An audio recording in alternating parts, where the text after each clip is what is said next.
Welcome back to Conversations Different, a podcast from the Santa Fe New Mexican, featuring the interesting people of Santa Fe and northern New Mexico. This week, we are here with Korina Lopez, who runs the Interfaith Community Shelter at Pete's Place. It's just ahead of the winter season. Thanks for being here, Korina. Thank you for having me.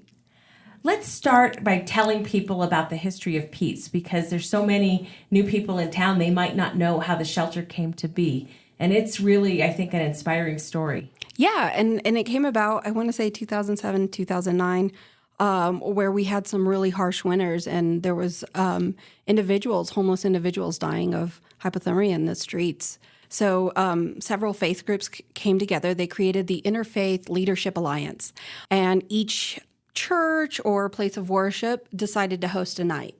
So they did this. They took turns through the winter season. After doing this for a couple years, they decided, let's find a location. And that's where Pete's Place came about. You know, one of the things that's interesting, and we actually have a documentary short about the origin of Pete's. What was really interesting is the city, one of the things the city laid out, because there's a lot of talk about our location, right? But one of the things the city laid out was like, it can't be too close to the plaza and it can't be too close to the mall. Right. And it needs to be on a bus line. And a bus line. So there we are. They contracted with the owner of the old Pete's Pets place. And they revamped it. They worked it out. Eventually the city buying the building and leasing it to the Interfaith Community Shelter. But we never shook the name. We were always supposed to be the Interfaith Community Shelter. Nobody ever got past Pete's. I mean, now they say Pete's Place because it used to be Pete's Pets. And, at least we got it to Pete's Place. But usually when I'm talking about the shelter, if I say Interfaith Community, they're like, where is that? And I'm like, Pete's. And they're like, oh, okay, I know where you're at. Right. And I wonder how many people come in and say, who is Pete?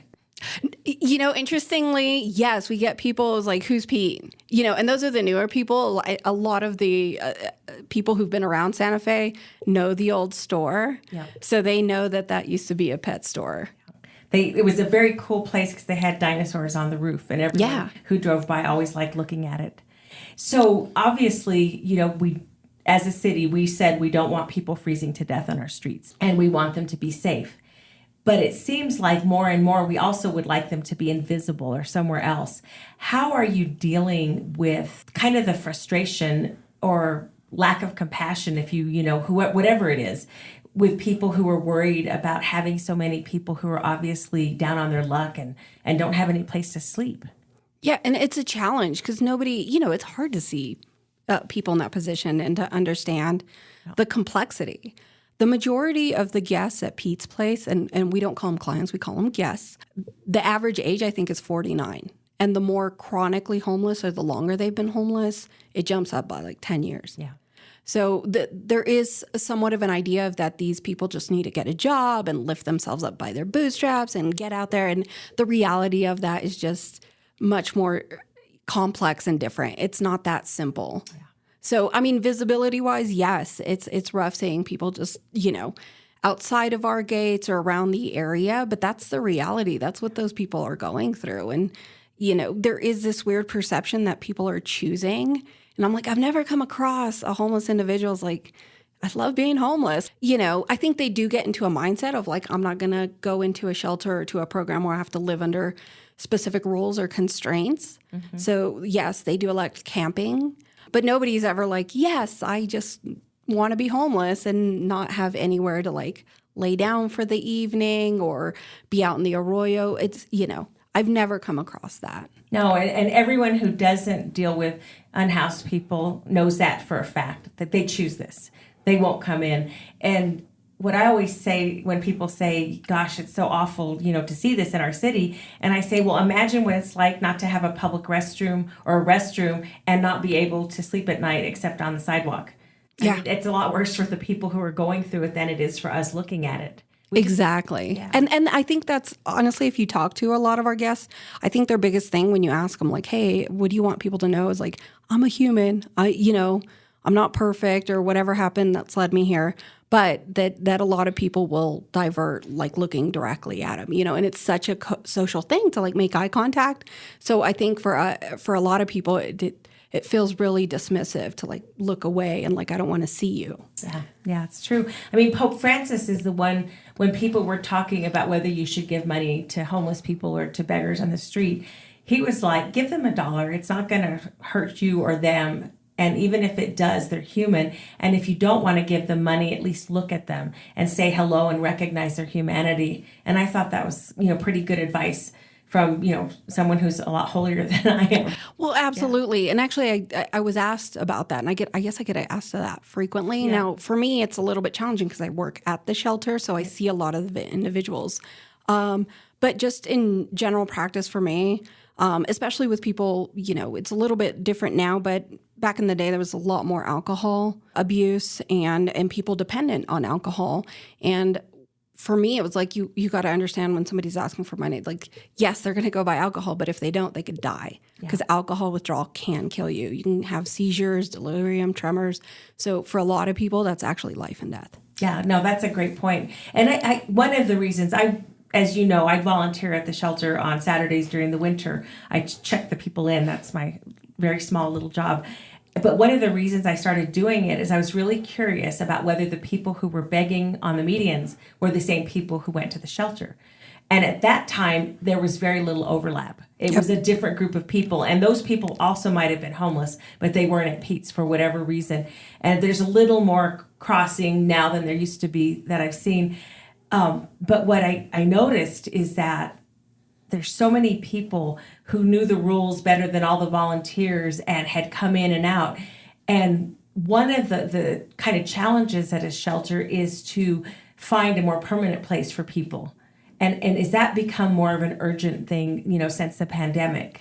Well, it's definitely become more of a focus of like, let's try to get, especially individuals who've been at Pete's for quite some time, of like, let's start really pushing to make these connections. I mean, the challenge with that is usually the people who are older in age that have been Pete's for a long time. It's not substance use. It's not addiction. It's really severe mental illness to the degree that people will not fill out the paperwork necessary. And you have to get an ID. You have to have a birth certificate. You have to have social in order to apply for assistance for housing.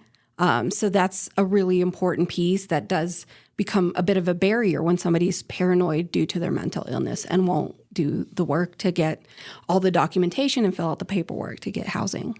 That's a really good place to take a break. And when we come back, we're going to talk about how we can remove some of these barriers to helping people.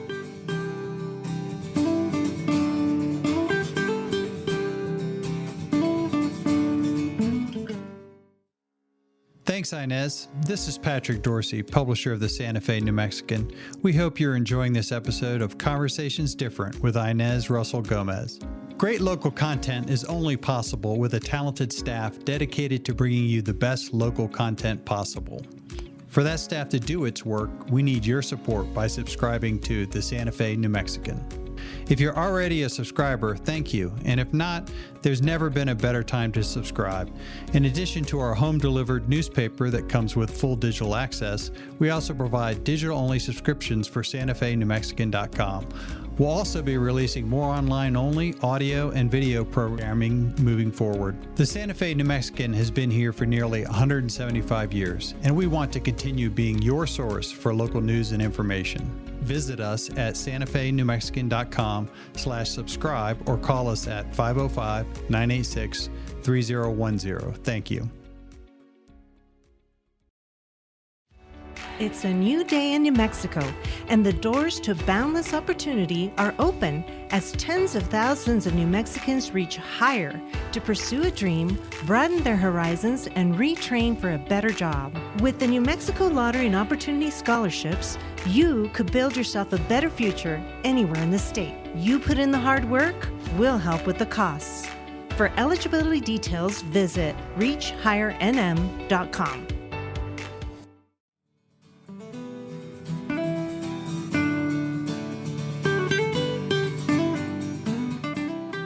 So the shelter for years was mostly closed in the summer, and then it was open to women. And last summer you had both men and women. Yes. So how did that work out? It's worked out well. So what we decided at the end was we saw that there's need. There was camping around town, and I know the city was making a lot of efforts. They actually changed the policy of handing out tents and sleeping bags, and it made a lot of people upset. But what I try to explain to individuals, and they ask me about it, is like that was a pandemic thing that came about during the pandemic because we had to lower our census, social distancing, and all those elements. So it wasn't a practice that happened before the pandemic. So in collaboration with the city, we're like, okay, you guys are going to deal with that policy. Then what we'll do is open up our seasonal overnight shelter, which is a winter shelter, and we opened up in September. Right. And it was great because we were able to make sure we were receiving more guests. And then in February, after meeting with the board, we determined we would transition the Women's Summer Safe Haven to the Summer Safe Haven for All. And it was wonderful. And we expected our numbers to drop. We figured the men were so used to leaving over the summer, but actually our numbers have increased quite a bit. And one, it's bittersweet in that we love that people are accessing our services and that feel comfortable to come into Pete's and access our services. Obviously, the bitter part is that there's an increase in homelessness and people are having to access our services. How many people are you getting a night then? So right now we're averaging between 70 and 80. Oh, wow. That's almost back to pre-pandemic. Absolutely. And especially for the summer months, because when we hit 80, the staff the next day were like, we hit 80 people. We had 82 last night. And I was like, oh, well, okay. Because it wasn't a rainy night. It wasn't a freezing night. We're just like, okay, people are feeling comfortable to come in. And then as previously mentioned, there is an element of individuals who are chronically homeless, but there are a lot of transitionally homeless people that down on their luck, brief moment. For example, we had a traveling nurse who came with her family. The contract fell through, so she was kind of stuck because they had been paying for the hotel bill and waiting for that contract to come through. So ultimately, we picked up the bill of the hotel so she could keep going until her contract came about. So that was a bit of our effort. We were going to have them come into the shelter, but being that was a family, we decided to put them up in a hotel. Yeah, that's nice because we had a family last winter. Somebody lost their electricity in Espanola and they didn't have a place to stay there. And they ended up coming for a couple of weekends until they could figure it out. Yeah. And it was definitely, when you have little kids, it's a little... Absolutely. We try to coordinate with the other two shelters, Casa Familia and Consuelo's Place. Yep. If we do get a family... if it's in the middle of the night, we'll just make it work at Pete's. Yeah, that makes sense. You had what I remember pre-pandemic is, there was a ton of volunteers. There's a church every night, all of those things. And some of that is back, but it wasn't to the numbers. Do you feel like your roster of volunteers is back where it needs to be?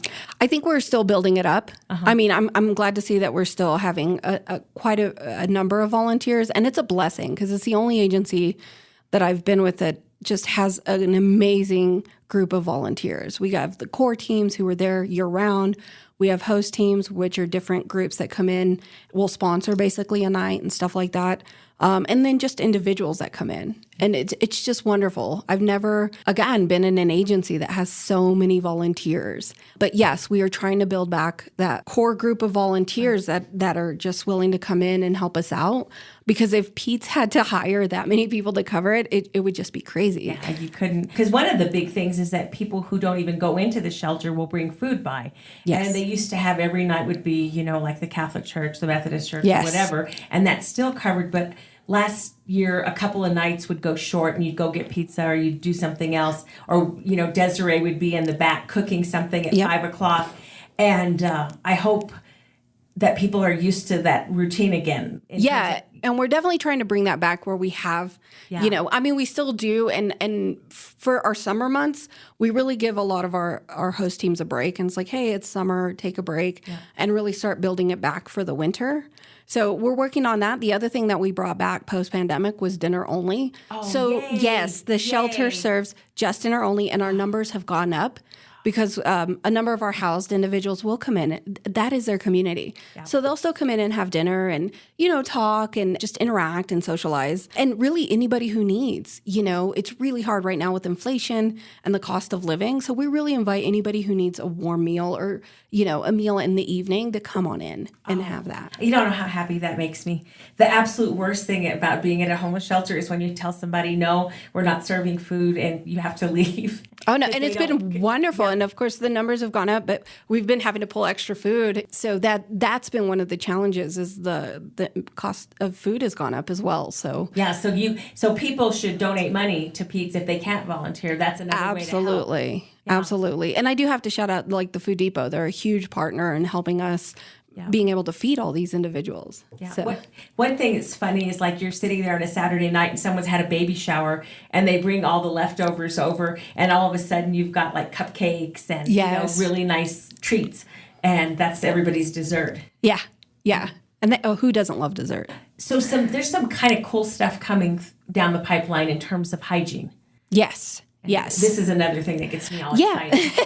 Well, I'm really glad because years ago, the city had purchased a mobile hygiene unit with the idea of doing something more mobile and out in the community. Of course, I'm not sure, but it didn't fully get off the ground. And then we came across a grant. We're like, mobile services. Part of the strategic plan when I came in was really looking to those individuals who aren't coming in, who are out on the streets or sleeping in arroyos.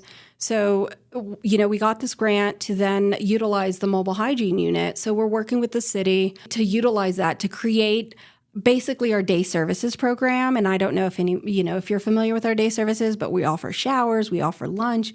People can get clothing from our community closet, meet with a case manager or one of our partner providers. So the goal for me is to get that and just do it at different locations. So take those elements that we do so well and just be at areas that can really utilize. So basically meet people where they are. Yeah, absolutely. Get them, connected to a case manager. What services can we help you with? Can we refer you somewhere? Not just the showers and the hygiene part. That's important too. Because as our new program manager said, he was like, it feels so great after a shower. Who doesn't feel good after a shower? And it's just, being human. Yeah. And so we're excited about rolling this out. We're still in the works of planning and getting everything. But yes, we're hoping to do that soon and really being out there in those areas where people are camping and drawing them in to hopefully connect to those services. And one of the things, we're almost out of time, but one of the things that came about in the pandemic is that you found a way to get people into motels, with the voucher program from the city. Santa Fe Suites was purchased so that now, some of the hardest cases are there living and having a place to sleep every night. So it seemed like we could do things differently. And I'm hoping that as all of the smart people at the city and with the volunteers work on, getting rid of homelessness on the streets, they come up with some ways to maybe take some of the barriers down in terms of all the paperwork you have to have. Absolutely. Those kinds of things. I do have to say, one of the silver linings, I guess, of the pandemic was CARES Act funding, which allowed us to get funding. And the focus for us was then homeless prevention. Right. So we received a lot of referrals from low-income individuals who their car broke down and they needed assistance repair. People who are living paycheck to paycheck, who utility bills or rent. Do I feed my family or, and we were able to come in and assist with that. And we had, what I loved is we had flexibility. Again, there's not a lot of funds out there to help with vehicle repairs, right, or buying new tires, keeping your car roadworthy. We actually were able to pump gas for people who were in between jobs and needed to go search for a job or do an interview. We bought, work attire. When you work in a kitchen, you need non-slip shoes. So we were able to help with all those elements, which is super exciting because the goal obviously is to help people who are unhoused. But the best way to do that is to prevent it in the first place. So using those funds and, the funding is now gone, but I'm really hoping we can get more funding to do that homeless prevention work. Right. So basically stop it before it starts and then exactly have funding be more proactive. And, we're always going to unfortunately have people. I always say I'd love to work myself out of a job, but if I'm realistic, people fall on hard times. But definitely for me is if we can do both elements, it'll be wonderful because we'll have less people needing our services if we can provide the prevention piece. Oh, that's a really optimistic viewpoint and a great way to wrap things up. And thank you so much for spending time with us. Oh, thank you for having me. I really enjoyed it. Thank you so much. And this has been another Conversations Different.